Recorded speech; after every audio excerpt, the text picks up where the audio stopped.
Hello, everybody. Welcome to Mind the Game today with Claret, Igioaneza, Himari, and Malcolm Enoch Chiwawo Otalabwire. I am Malcolm, he is Claret, and today we are going to take you on a journey that we will be doing every other week, not every week. It will be basically about basketball. We are going to dive into sectors like the playoffs, WNBA, NBA, how it's going, your favorite topics, favorite conversations, controversies, have fun. And just the aim of the podcast is to help you understand how to, the deep down knowledge of basketball and NBA, how we see the game, how the players professionally see the game. And we shall, if you have any questions, we shall take them on. And before we start, anyone that's watching, we ask you to like, subscribe, and follow us so we can we can read all your comments and be able to listen to what you guys have to say as some personal feedback that we would definitely have to take on. Ladies and gentlemen, before I introduce the main aims of before we introduce the details, Claret, could you please give us a brief introduction of who are you, because people want to know about you before I talk about myself. Thank you. Thank you, Malcolm. Thank you. I just want to welcome you again to the Game Today podcast. He is one of my one day friends, and we thought, why not? We play the game, we love the game. Let's, take it to another level and share some of our knowledge and also through the same journey of sharing our knowledge, learn a thing or two about the game. So please, if you're watching, my name is Claret. The first thing I want you to do is subscribe, because that's how you're going to be able to get the new episodes and updates of what we're doing. So basically, tune in. By tuning in, you have to subscribe to get the news, to get the notifications. So please, we'll be saying more about ourselves in another episode, but today we'll see what Malcolm has in the tank for us, and then we get into it. I can't wait. Thank you, Malcolm. Okay. Thank you. Let's dive right in. Just as a brief context, me and Claret, we were in the same school, African Leadership Academy in South Africa. Big up to everyone who's watching, who's from there. And yeah, we were in the same basketball team. He was my captain, as you all know. And we are going to talk about the NBA playoffs, your favorite season in the basketball year. So as you all know, Nuggets are taking on the Timberwolves. So let's kick right into it. So right now, what's happening is at Game 6 of Nuggets Timberwolves. And the last time we checked, it was a 40. It was a margin of more than 40. So we most likely we are looking into Game 7, because this was a Game 6 at Minneapolis, which means that the Nuggets will most likely go down tonight, as they are emptied. Obviously, they've emptied their bench. But before we go into what's happening now, let's talk about that Game 5, because we didn't have enough time to talk about it. So Game 5, what's happening is that the score was tied at 2-2. The overall game score was tied at 2-2, and the Timberwolves went down. They lost the game. And my question to you is: do you feel like that the Nuggets winning that game impacted the Timberwolves mentally? Do you think that the Nuggets winning Game 3 really had a mental impact on the Wolves more than a physical impact? Yeah, definitely. I think so. So basically, the only way to see that, it's by looking at the game today, right? The Game 6 they played today. You can see the sense of urgency almost coming from a point of, we are on the verge of being eliminated, and they are the better team. So what do? We come as dogs. Yeah, play, go after every loose ball, play defense. What's our identity? Oh yeah, it's been defense. So you could see today that was the main aspect that they got from that game. That is how it affected them, right? Not necessarily say discourage them. Could have put a little bit of less confidence in them, just a little bit, right? But in saying that, it also showed them like we need to give it all, right? We don't know how much we have in the tank. They might be the better team because I mean they just won 2 games and like I don't know, yeah. But can we use our identity to our advantage, right? And that's what they did today. But that was basically the kind of impact it had on their main two from game Yeah, 5. and let's speak about what happened. So if you look at the box score of what happened at Timberwolves Nuggets, the stars, the best players of the Timberwolves, the Minnesota Timberwolves had um Carl Anthony Towns had 23 points. That's pretty much good against the defending champions, the I do Nuggets. not And want Hearts to be getting that, right? They are playing Michael Porter Jr., who is not big. He is tall, but he's not big. He is not 200 something pounds like Cat, right? So that mm, is your chicken nuggets on the table for lunch, right? If you are mm, Anthony Towns, right? But then Carr just goes at the 3 point line, you know, keeps on jacking up threes, right? But you don't put on pressure on the rim. You don't put pressure on the rim. You have like a guy like Jamal Murray. You have a guy like KCP. Put them in the post, right? He shouldn't have gotten 23, right? But please continue. yeah, I'm pretty sure he got a lot of hate from the media thinker, and everyone was like, "Cat, you gotta step up, you have to step up," because he didn't play so well. So I'm pretty sure he came out in big space. He had high numbers. But what happened on the other end of game 5 is that when Cat dropped 23, now Anthony dropped only 18. Anthony Edwards. So that was a real sign. And Anthony cannot be dropping 18. For you to win a game against the defending champions, Anthony Edwards needs to win at least, I mean, he needs to drop at least 35 points. So that's one of the big causes that made them go down. Another thing was the bench. We've been talking a lot about the bench of the Nuggets being a weaker of the two. But if you look at the book score of what happened in game 5, these guys, the Timberwolves only used a rotation of 8 people, and it had a combined total of 15 points, and Christian Brown, on the other hand, of the Nuggets had 10 points. So you get it. So just Christian Brown had 10 points in one of the Nuggets' benches, and yet Reggie Jackson had 6 points. Justin Holiday, Peyton Watson had 0 points each, but they outscored Timberwolves' bench. And now when you have cuts and when you have Anthony Edwards not dropping at least 35 points, then and your bench not giving you more than enough points, especially when Nasri was the reliable guy for that Wolves' bench, is dropping only 7 points. That's a real problem. It has to be a better one. And in this game, we never felt a point at which Timberwolves had like fire in them. The first tip off in the first minute, you could see that there's no energy, and yet they were at home court. Yeah, they were at home court. No, No, no. they were in Yeah, the one Denver. on They the were in road. Yeah, Denver, the one on yeah. the road. On the road, because I But remember but Denver but has the really, higher seed. Malcolm, let's not get into all that, right? But let's address the elephant in the room. We are talking about the face of the league, right? That's been the story circulating all around media, all around everybody, right? But Mm-hmm. you can't. Well, I'm not. He is a great guy. He is a great player, yeah. But you could see mistakes, right? You could see mistakes happening. I don't know what was going on in his mind, but you can't tell me that you get doubled 3 times in the same place at the top of the key, and there is Nasrid, who has been hitting threes like rain on the other side, and you can't give that pass for him to shoot it. So I don't know what was going on with his mind, right? Maybe decision making on that day wasn't just as good. The level process when it comes to decision making was really, really, really slow, right? Yeah, But I think, the Nuggets, of course, the Joker really made a statement. yeah. If you He, tuned they, into they, the TNT inside the NBA guys with Draymond, they were like, he was making a statement like, these guys went and said they figured me out, but here I am cooking them, right?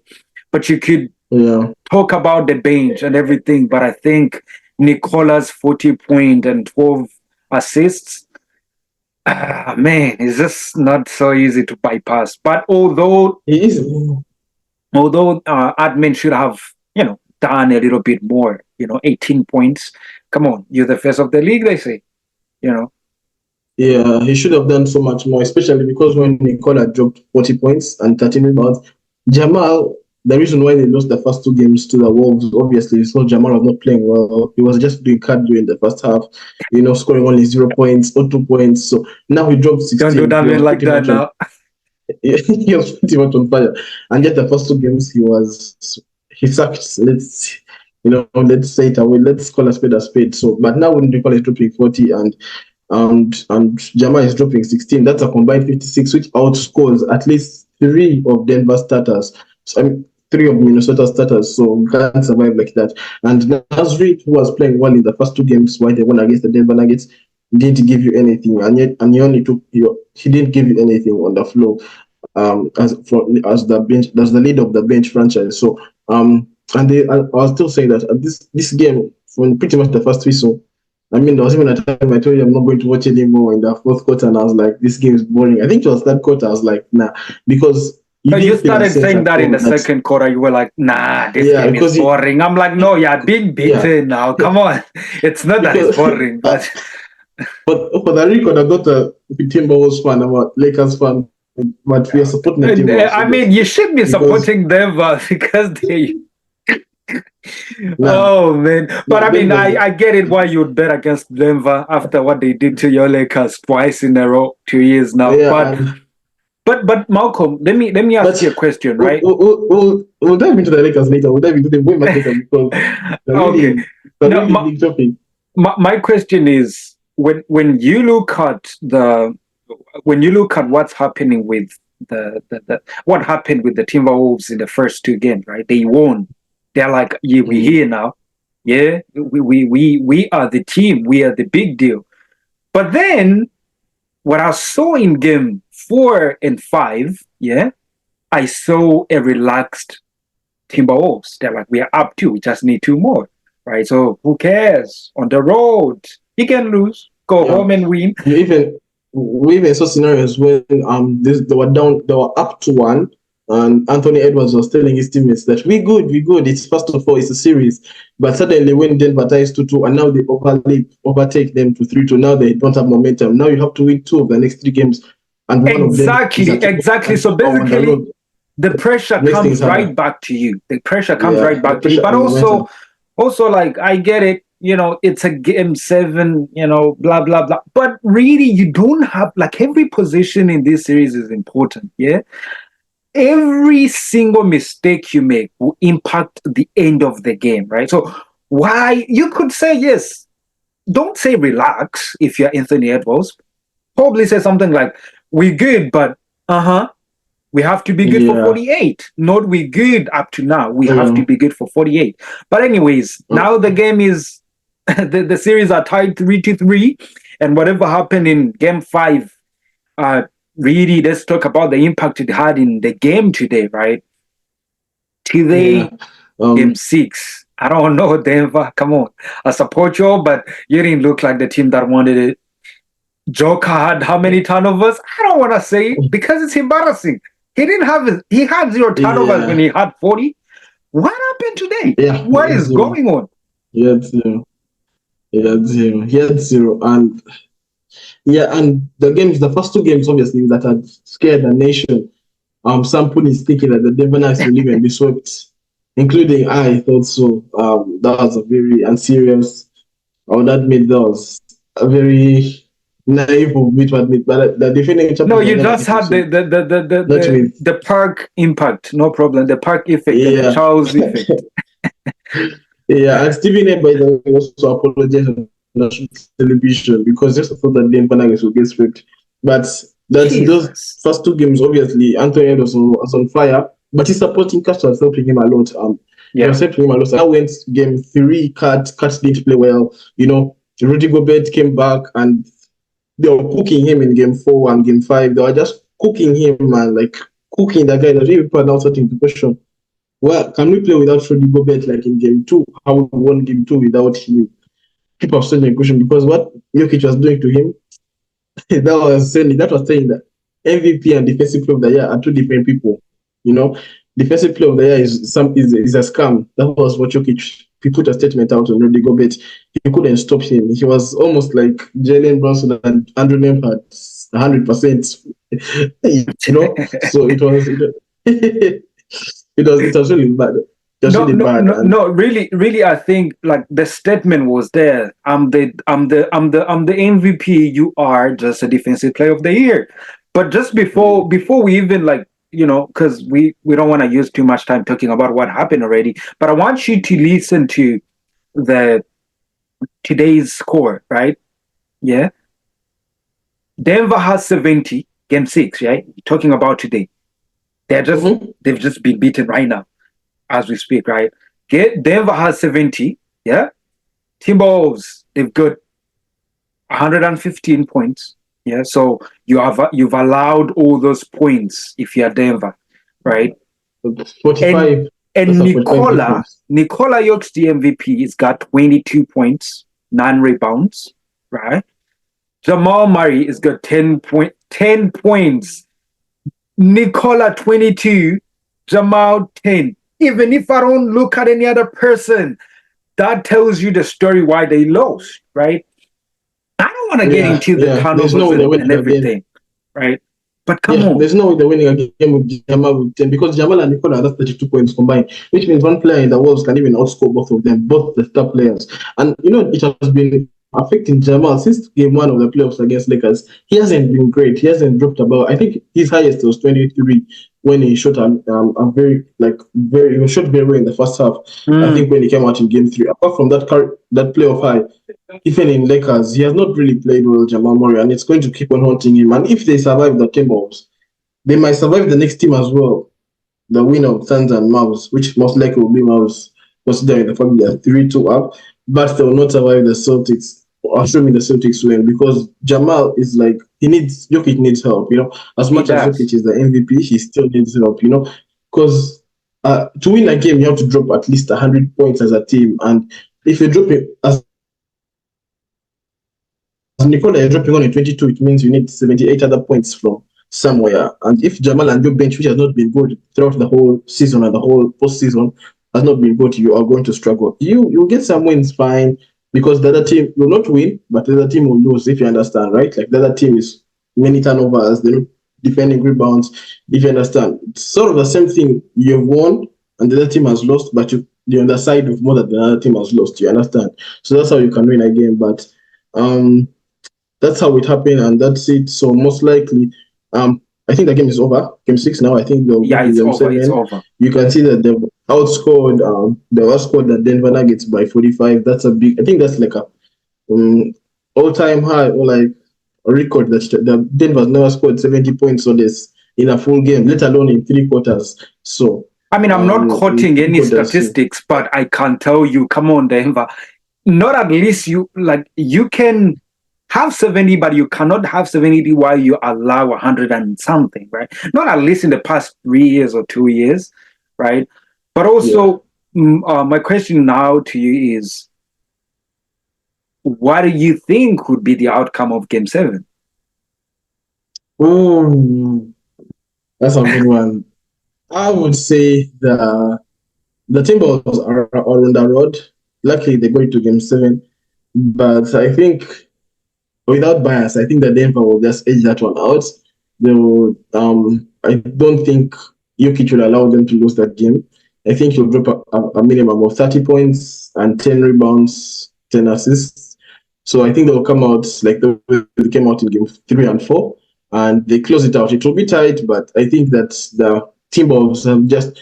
I'm sort of basing this on the fact that the Timberwolves have run out of that strong mentality they had in game 1 and 2. The one that they had in game 1 and 2, if it was still 3-3 tied now with that mentality, but the fact that they dropped 3 games in a row, now even I was talking to you about it would be a sweep, a 4 straight sweep if they lost to this game.